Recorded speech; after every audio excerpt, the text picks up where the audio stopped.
All rise. The very Reverend Father Moo is in the building. Very reverend. Very humble. I, too, am extraordinarily Moo. For you. Okay, we back, boys, and possibly ladies as well, and all of you out there, whoever you may be. We welcome all in the Church of Moo, all. It's the Catholic Church of Moo, which means all. Here's a nice old patch you made, the peace patch, and I was on a Game Boy tip the last time, so let's stay tipping. Let's keep on tripping with Father Moo. I want to go back to the digitizer again. Yes, that's right. Again and again, son. I am not done exploring the digitizer. It's just too cool. It's just too cool. Since I ran through the features pretty much in detail in the last stream, I guess these two are kind of connected, so if you want to check the previous one, you can. To refresh your memory, we got the quantizer, which I tend to turn off, and we got the sample rate, which I tend to leave on. For the purposes of this, I've cranked it up to max. In the previous stream, I made something quite timed, quite clocked. It followed a normal sort of, tempo. But today I'm going to make something much more ambient.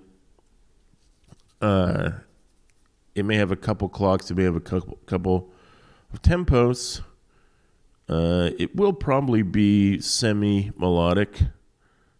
But, something ambient, something Game Boy. A Game Boy landscape. It's a phrase I use a lot to talk about my own music. May seem weird, but it is what it is. So I'm just going to do it sound by sound here today. Sometimes I'm leery of dropping in all the modules and saying, this is how it will be. Sometimes you got to just do it piece by piece. And I know that when people look at a modular for the first time, they see all the wires and they're like, oh God, how can you possibly know what's going on? But of course, when you do just one wire at a time, each one seems quite simple and almost obvious, almost like, where else would you plug it, man? So with that in mind, or maybe we'll try a different envelope this time.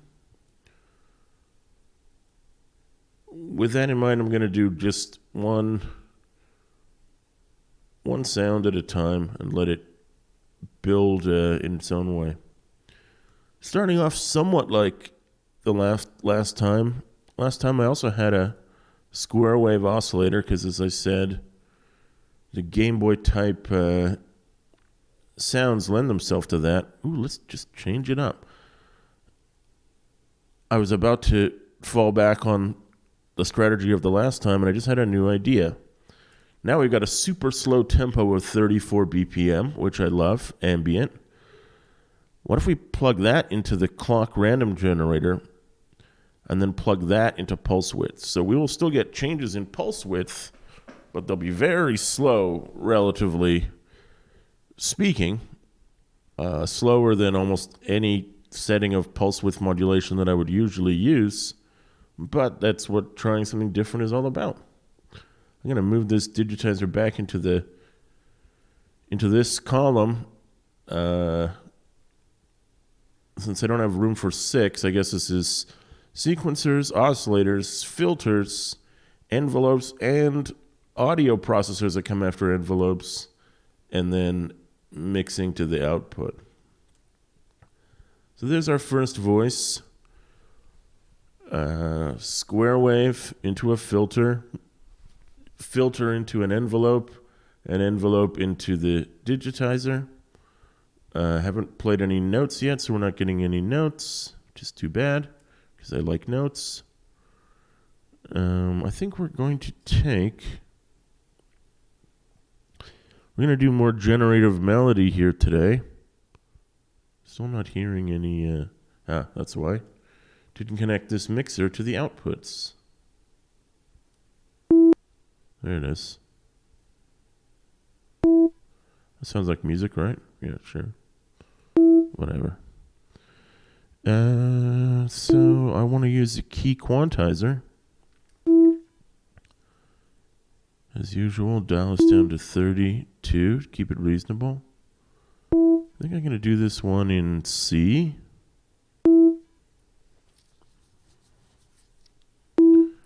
Give them a variety of white key sort of notes here.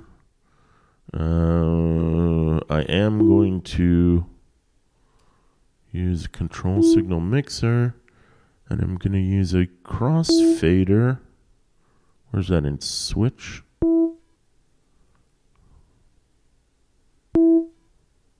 Where are you, buddy? Can't hide from me. X-fade with modulator. Yeah, that's the one. Oh, so I don't even need this then. I can just use this by itself. Cool. This is something new here too. So I'm taking a random generator, and I've got the clocked random generator I was already using for this, and I'm sending both of them to the inputs of this crossfade module, and then I'm sending those into the key quantizer, and finally into the oscillator.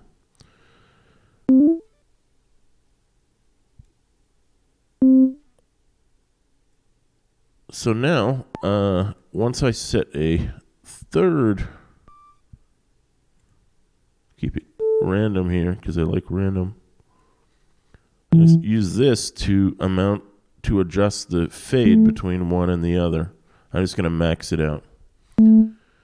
So there's two different blue or CV sources feeding this key quantizer. It's just that whether one or the other is being used is being determined by this third random source. So my notes should be pretty all over the place, which is what I want. They're all over the place, but they're still tuned to the key I'm using. And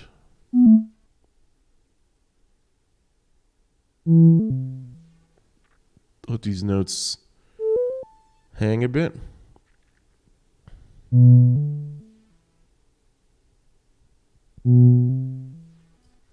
Neat. That's an interesting little setup. We certainly talked about stupid thing. We talked about these elements before, like the crossfader in the previous stream, but I've never actually built this little setup you're looking at right now that I can remember anyway. So an interesting little thing.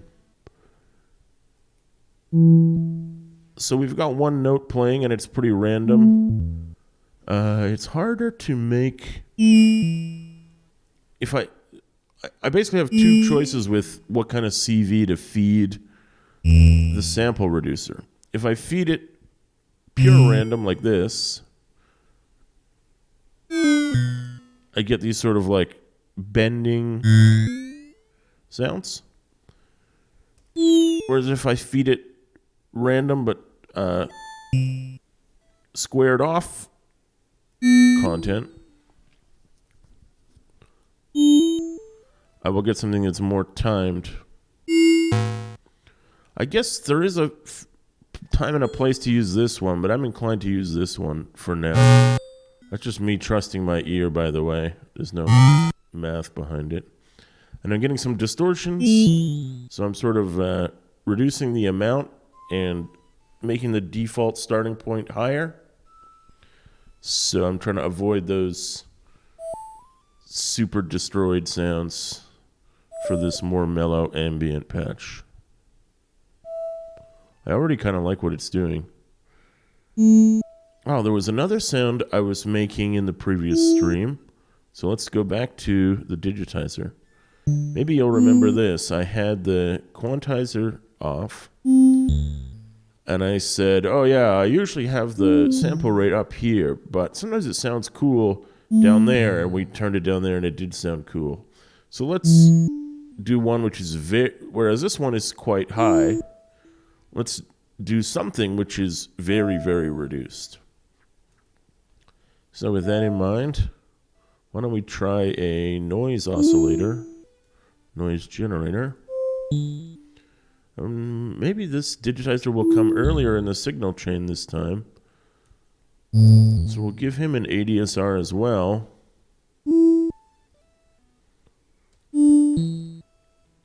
And I think I also want to use a filter here, probably a multi-mode filter.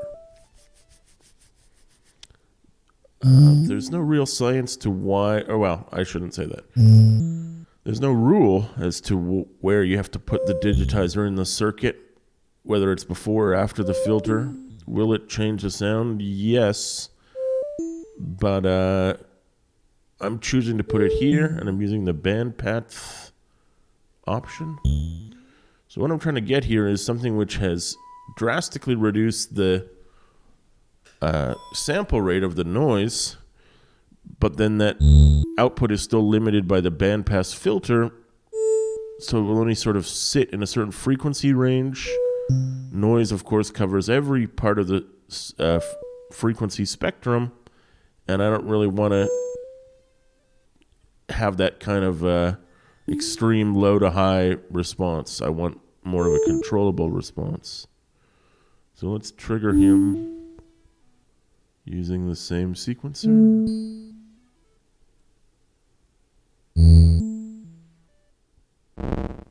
That's him. That little dust cloud.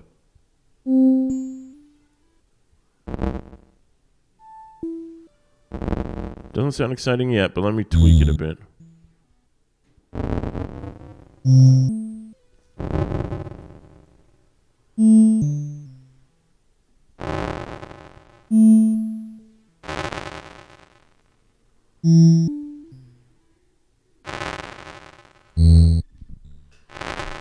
Yeah, getting there. Let's give him some variety as well.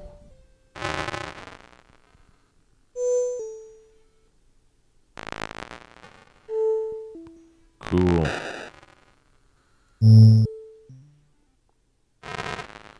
I sent him to the same clocked random generator that's been doing so much work in the patch, but it's too much. It's too close. Sorry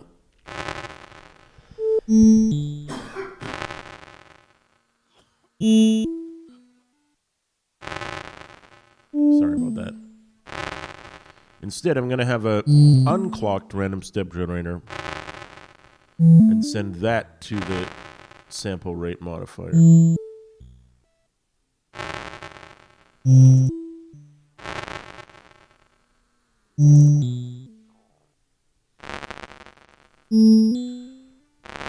So by keeping the frequency up here, I sort of prevent it from getting too deep and bassy and overwhelming the whole sound.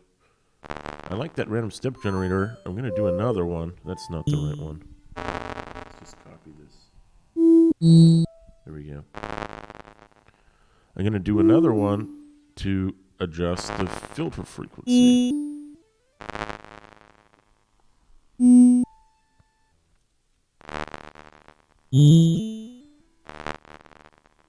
It's good. Let's take one of those notes out.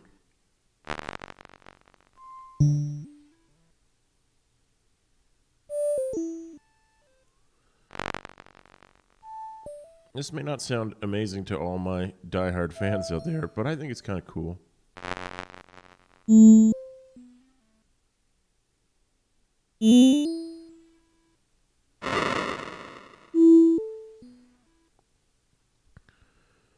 Maybe the amounts need to be greater to let it vary more over time.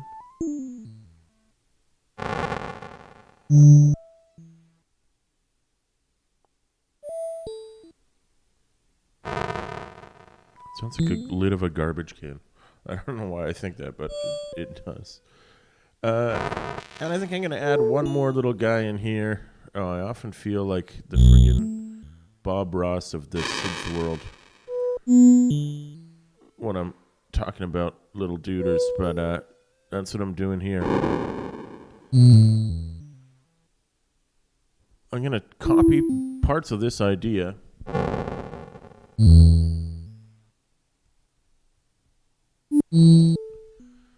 So I copied the range. I'm going to change some of the notes for the oscillators to enjoy, but they're still in the same key. And I'm still going to do this crossfading trick. I'm just going to feed him different random sample stuff that we've already tasted rather than building more LFOs. So this one didn't get used yet, so you can be the crossfader. Okay. And feed that. So it's very similar to what we were doing here. Tuned the notes to my white keys on the keyboard, leaving out F, and using that to make my second little random pitch guy here. And he might sound good with a vocal filter. I don't know, but I can try. And he's definitely going to need a nice envelope with ADSR like the last one, so you can do a bit of a fade in and a fade out.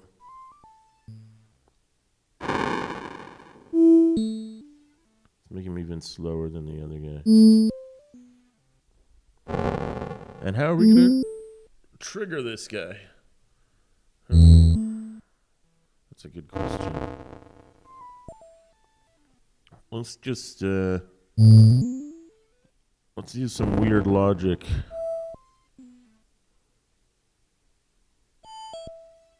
Which will be found in the logic area. Logic delay. That's a good one. And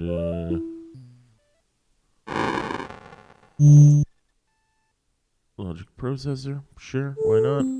And how about a random pulse generator? That's a good one. We can try this as OR. So I'm going to delay the output of the clock by a relatively large amount. I'm going to send that to the OR gate processor, and I'm going to use a random pulse for the other input.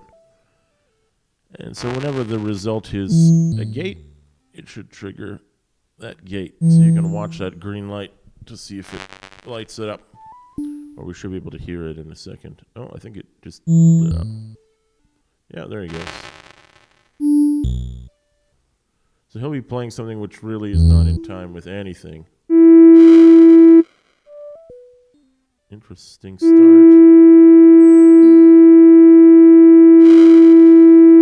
A little bit on the long side. Let's drop the sustain down.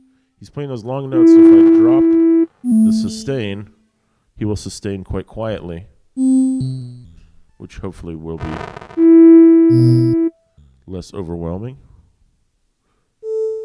I'm going to feed some weird CVs that I got from the other places.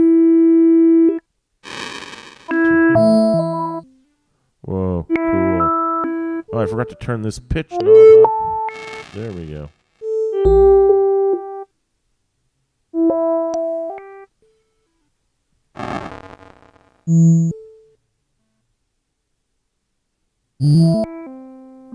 It's already interesting.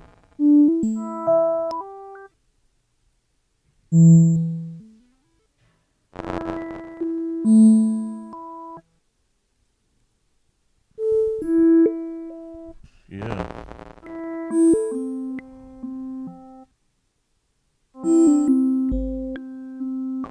Cool. I like how they're like nothing is really playing in time with itself, but we're still getting a little bit of clicky fake rhythm from the clocked random step generators. Man, I say clocked random step generator a hell of a lot. You must be tired of it by now. I'm sorry. But I say it because I have to say it.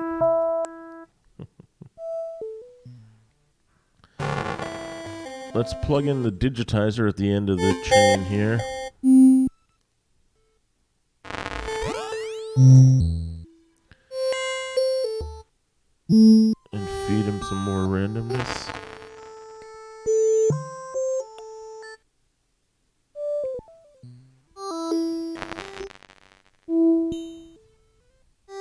It's a very odd little patch.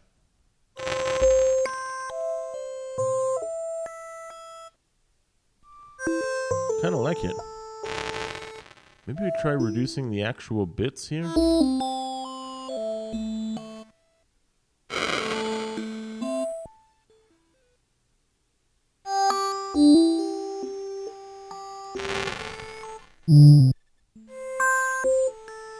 Very odd.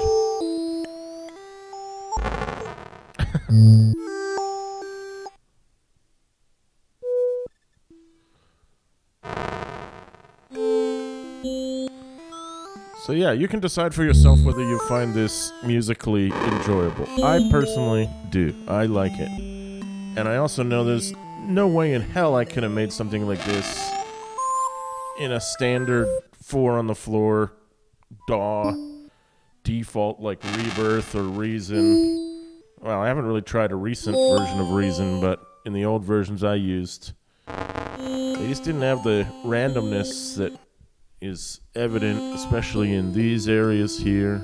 And this is not rocket science. I'm no genius. I just plugged a couple of gates into a box and said pick one or the other and the output goes here. But the result is musically complex or unpredictable enough that it sounds pleasant. And it's still tuned to the right keys thanks to the key quantizers. Don't forget about those.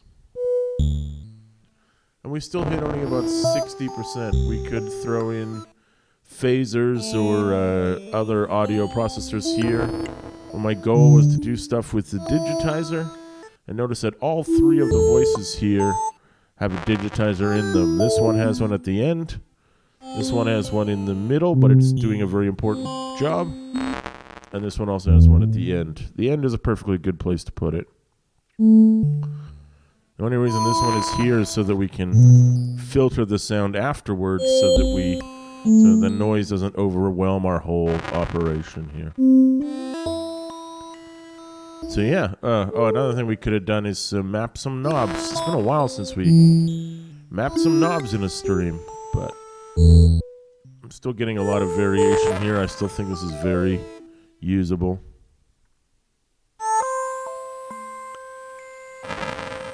I had to criticize something before I save it.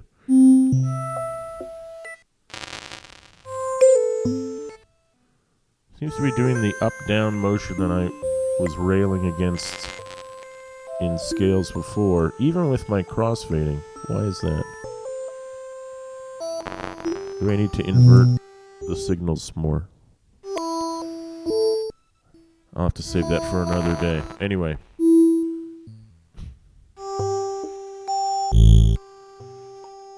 So we keep calling this Game Boy, which is a perfectly good name for it. I think I'm going to call this one Lo-Fi Landscape. I don't know if that'll fit. Just barely fits. And that also describes what this is. Landscape for me means a non-rhythmic, I have to delete the patch Energy Turtle. That's very sad. Landscape is just an ambient piece that doesn't really follow a strict pattern that anyone can tap their foot to. It creates like a sound background. Yeah, another weird Moo patch here. Hope you enjoyed patching along at home. There may be another couple gaps in the stream schedule. I don't know yet. Too many variables here, but thank you for your comments and thank you for subscribing. The same stuff all the other YouTubers say. Make sure you drink your G Fuel and watch out for George Soros and yeah, other controversial things. Controversy in church on the Moo channel. Thank you for tuning in. We will be back. We will always be back.